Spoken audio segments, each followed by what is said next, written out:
What's going on, guys? My name is Simon, and I'm really tired. And no, don't look at the kill feed or the bar, because this is one of the best TDM games that I've ever had using such an awkward gun. I mean, I just put out an awkward setup yesterday, but this was just something I was just messing around with. I think I did mess around with the M14 to try and get some cool gameplay, but I ended up getting one. So enough about the gameplay. Today we'll be talking about one of my past girlfriends. And if you guys don't know, I have this series where I talk about the road to being a single noob in college. And yeah, basically I tell you guys all about my past girlfriends and what I went through in each relationship with them. For those of you new subscribers, I do get very personal on my channel. So I do appreciate it when you guys don't hate, because a lot of you guys give me great positive feedback on this. And you guys love it when I get personal, so I'm just going to keep doing it. But guys, this girl, man, I fell for her so hard, and she is the first one that I really fell in love with.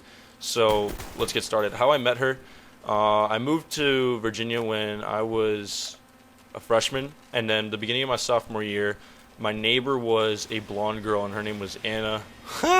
Oh my god. No, it's not Anna the. I just realized that. That's crazy. It's not Anna or Melissa, whatever you want to call her, the fake girl that led me on Xbox Live. But her name was actually Anna, and I had a crush on her. But then I met her friend Allison, and I fucking fell for her so hard. I mean, first I saw her boobs, and I'm not gonna lie, her boobs were amazing. They're D's. Oh my god, and she was blonde, and I'm fucking pissed that she broke up with me, as you guys can probably tell. And I know you guys would be pissed too if a girl like that broke up with you. I'll put a picture at the end. Not of her boobs, but of her. Because, yeah, anyways.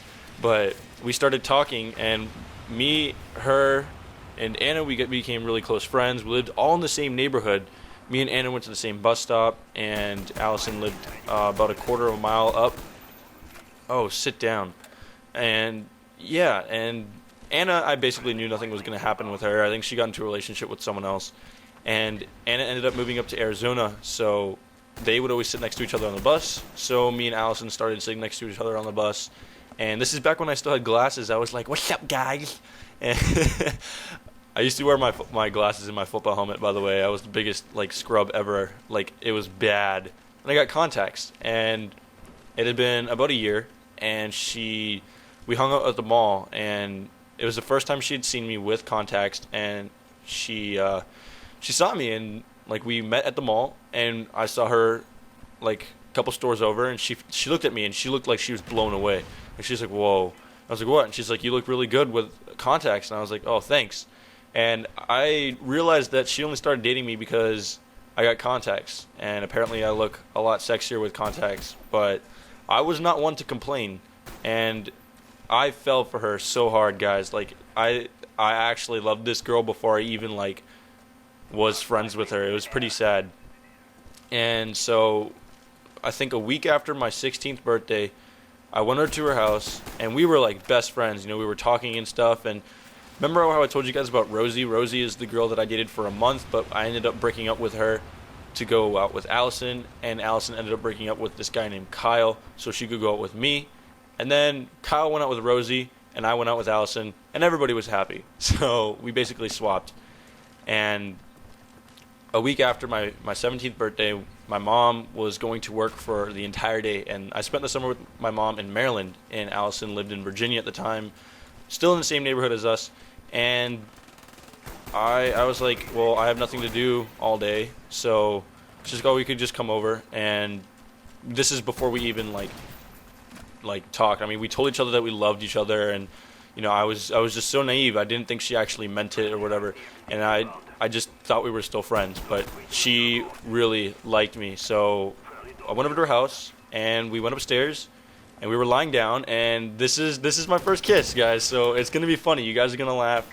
And so we're just sitting on her bed, and then she just tackles me. It's so awkward when you think about it, but we were sophomores, and it was no big deal.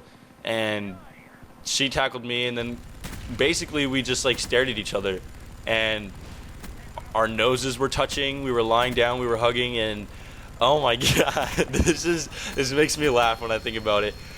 Pretty much, like, our eyelashes were touching, and I sat there for a good 5 minutes. I think at least 5 minutes, maybe 7. Can you imagine? It doesn't sound like a lot, but 5 minutes just looking at her in the eye, and I just kept looking at the wall, like, behind her, because I was so scared, guys. This was my first kiss. It was crazy, and I was like, is this really happening, like, with this kind of girl? And she was crazy, gorgeous, and I don't know. She was like a good girl. She was like in chorus and whatnot, so I got really lucky with her. I'm not gonna lie. I'm so pissed that it's over, but we ended up dating for 3 months, and then she broke up with me. We were on the bus, and then she told me that she did not feel the same way about me, and she felt like she was leading me on. I'm like, aren't you supposed to lead me on in a relationship? And I was devastated. I was so depressed. I went into a huge bout of depression. Like, I really did love this girl, and I told her that, and I made her feel special. I gave her flowers. I went over to her house every day before football practice, and we just made out. I mean, I made out with this girl, like, so fucking much, and we never had sex, but I wasn't after that. I mean, I'm not that kind of guy, and I enjoyed every second that I spent with her. And God forbid she fucking watches this, because I don't want her to know that I felt this way. And we ended up getting back together a couple months later, and that lasted for 4 months. And over here I play Ring Around the Rosie with this kid. It's kind of weird. I didn't know where he was. Oh, what you doing, stupid? But yeah, we got back together for 4 months, and then she broke up with me again for the same damn reason. And then she led me on again. So she pretty much took up my whole high school career. And I'll put a picture of us right now, and probably a picture of just her right now. And yeah, this girl broke my heart. I mean, it sucks. It really does, guys, because she was a keeper. I thought we were gonna get married. I was so naive about everything, and you know, I feel like it was a good thing. It was a good thing. It helped me grow. It helped me grow as a person, and it helped me realize that not every girl is always going to be, you know, the one for you. I mean, I thought she was the one for me. I really did. I was ready to just fucking pop the question on this girl. Fail. I did love her, and I still have dreams where she's in it and she confesses and apologizes for being a bitch. Woo! Last kill. But yeah, it took me about a year and a half to get over her. But I'm in college, son, and I got that girl in psychology. But anyways, final score was 34-4, and I really hope you guys enjoyed this story. This is Simon, guys. Take it easy.